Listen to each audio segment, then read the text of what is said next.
وہ تبھی ممکن ہوا جب 370 جموں کشمیر میں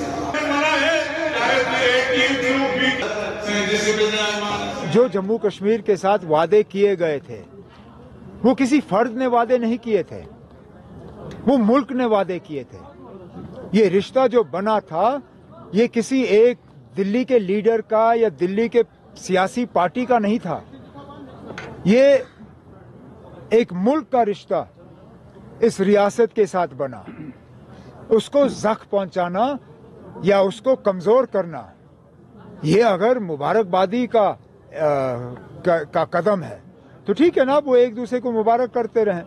حقیقت یہ ہے کہ چاہے وہ لداخ ہو، چاہے کشمیر ہو، چاہے جموں ہو، عام طور پہ لوگ جو ہیں 5 اگست 2019 کے فیصلے کے ساتھ خوش نہیں ہیں، ناراض ہیں۔ یہ کرگل میں بھی ثابت ہوا، یہ جب یہاں D D C B D C کے الیکشن ہوئے یہ اس وقت بھی ثابت ہوا۔ اگر یہ اسمبلی کا الیکشن کراتے اس وقت بھی ہم ثابت کرتے کہ لوگ اس فیصلے کے ساتھ نہیں ہیں۔ جموں کشمیر کے لوگوں کا حق ہے کہ وہ اپنے ووٹ کا استعمال کر کے اپنے حکمران کا فیصلہ کریں۔ ہمیں اب لگاتار 2014 کے بعد اس فیصلے سے محروم رکھا جا رہا ہے اور یہ ایک عجیب سا فکسڈ میچ کھیلا جا رہا ہے۔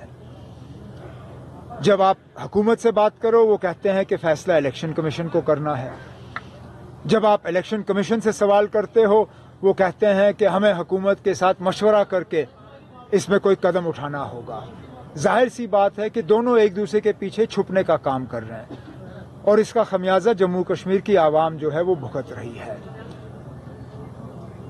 اگر اس ملک کے وزیر اعظم نے دلی کی اس میٹنگ میں کہا کہ وہ دلی سے دوری اور دل کی دوری دونوں ختم کرنا چاہتے ہیں تو آخرکار کیا وجہ ہے کہ وہ اس میں کوئی پیش رفت نہیں کر رہے؟